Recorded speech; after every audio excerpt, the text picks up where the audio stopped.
जिस नाव में अनेकों सुराख हों कैसे जाएगा?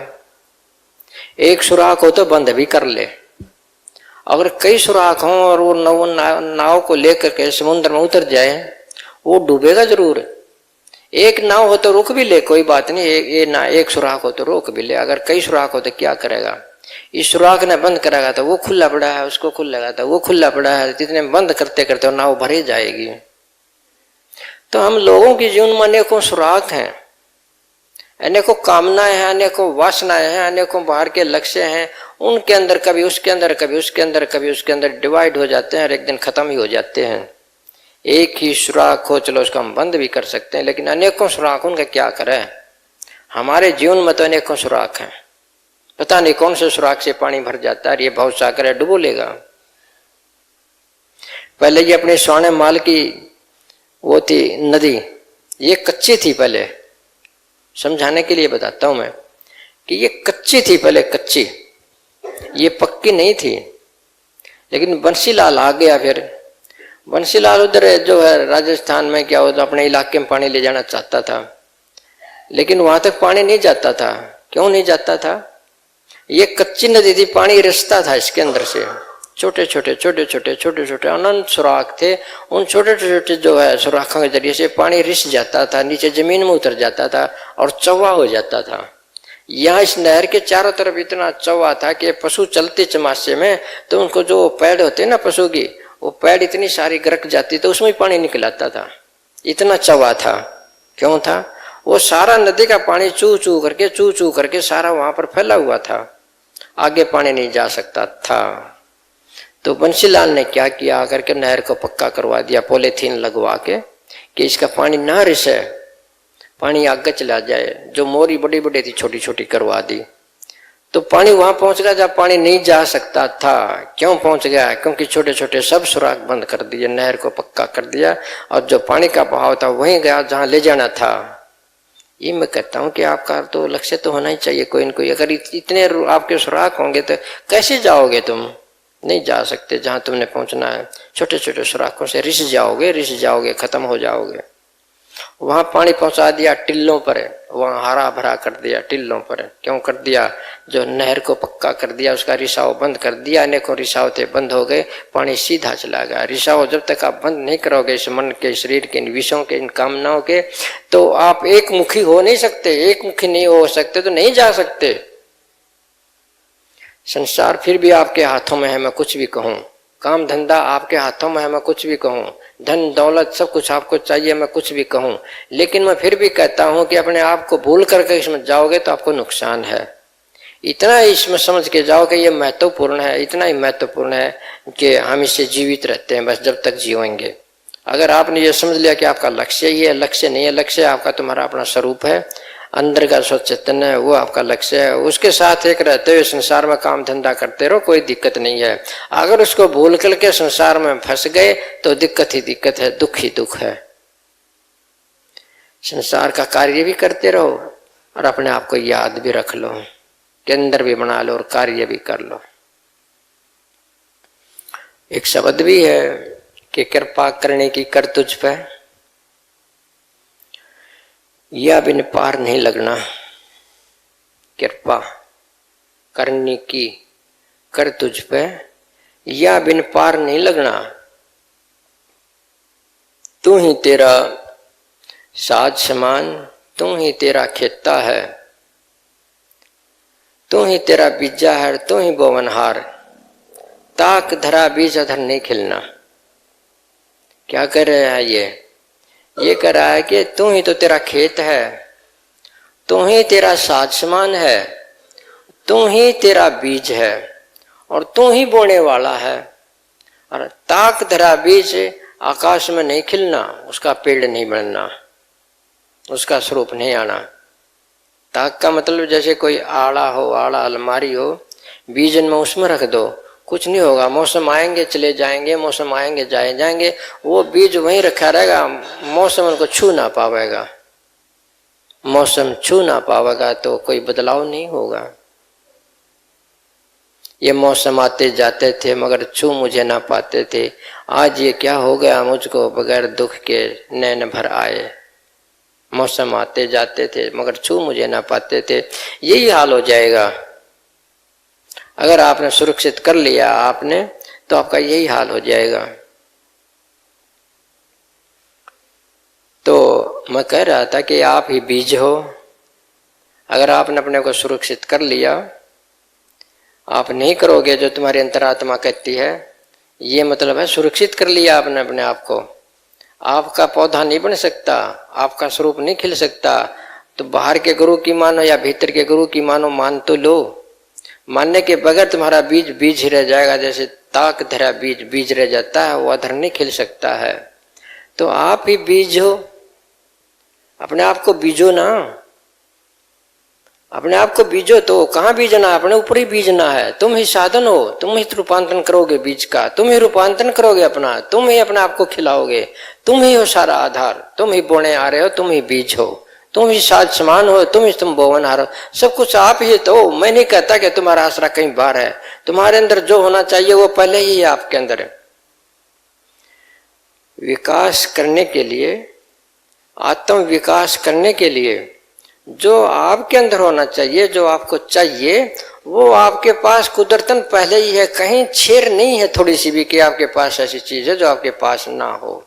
सब कुछ ऑलरेडी आपके साथ। आप पूरे सूत्र हो, बिल्कुल जैसा सूत्र है वैसे सूत्र है। आपके अंदर ध्यान है, वो कुदरतन पहले ही है। हम उसके लिए इशारा करते हैं कि ध्यान कर लो। लेकिन कोई ये कहे कि मैं ध्यान दे दूंगा तेरे को, मेरे दिए बगैर तुम ध्यान नहीं करोगे, वो झूठ बोलता है। ध्यान सबके पास पहले ही है, प्रेम सबके पास पहले ही है, विचार सबके पास पहले ही है, विधि विज्ञान सबके पास पहले ही है, शक्ति सबसे पहले ही उसके पास, शक्ति भी पहले से है। और जो परिणाम वो जज करता हुआ चैतन्य भी आप हो, निर्णायक शक्ति भी आपके पास है। और तो क्या कहूं, आपकी मंजिल ही आप हो।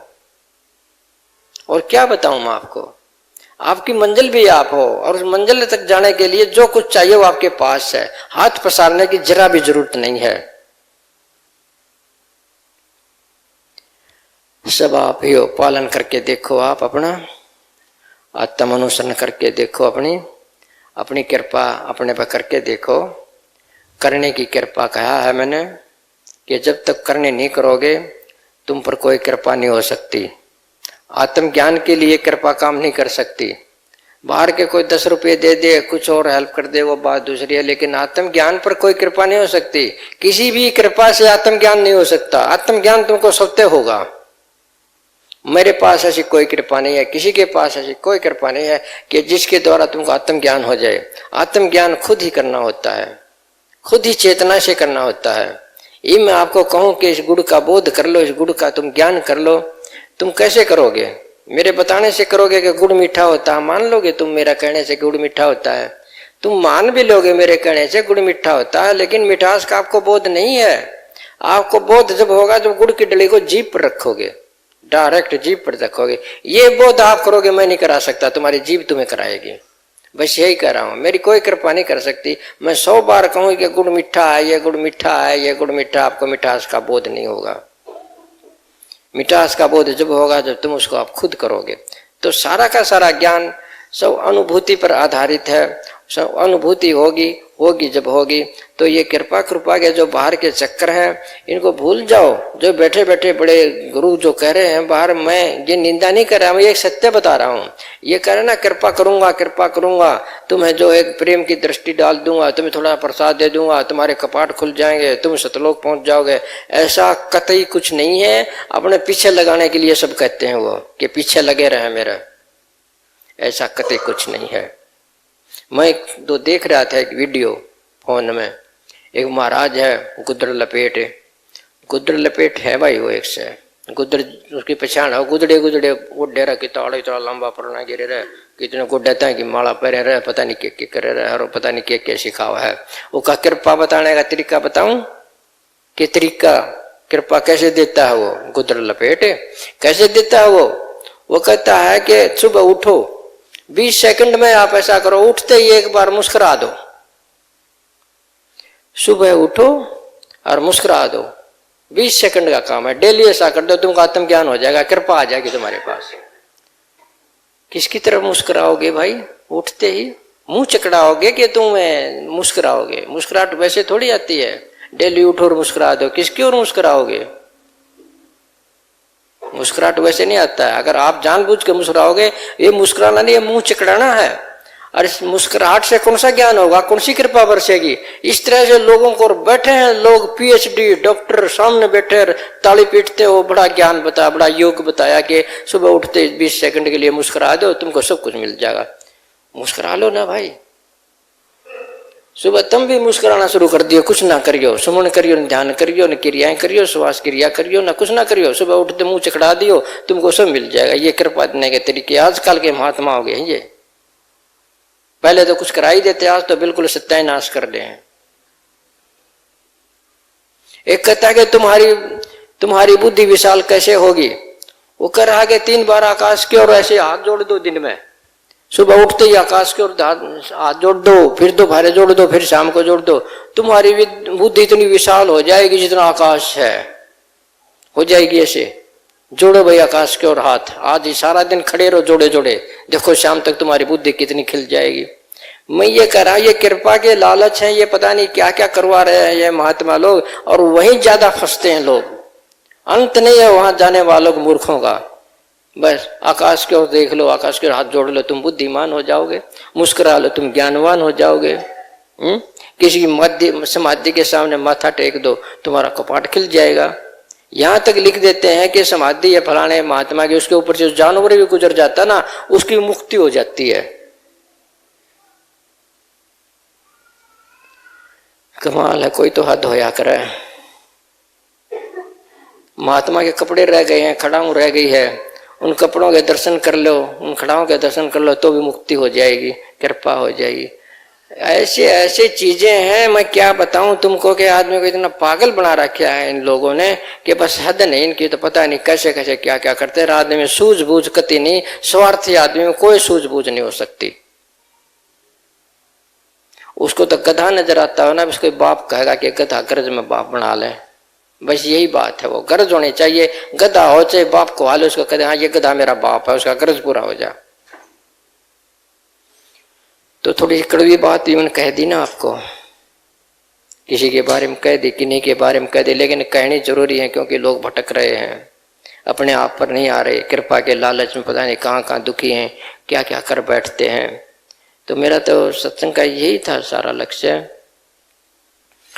कि चेष्टा के साथ खुद पर मेहनत कर लो, चेष्टा के साथ कह रहा, लगन के साथ, इच्छा बना के, लक्ष्य बना के कि ये मैंने काम करना है, ये हमने ध्यान करना है डेली, इच्छा के साथ। यही शब्द मैंने शुरू में बोले थे, इच्छा के साथ लक्ष्य बना के खुद पर तुम मेहनत कर लो, तुम फल फूल जाओगे। जैसे खेत में मेहनत करते हो ऐसे ही खुद पर भी मेहनत कर लो, जैसे दुकान पर मेहनत करते हो ऐसे अपने पर भी मेहनत कर लो। कर लेना चाहिए ना, ऐसा तो अपने पर मेहनत नहीं करता लोग। बस सारा सत्संग का निचोड़ ये है कि अपने पर भी मेहनत कर लो।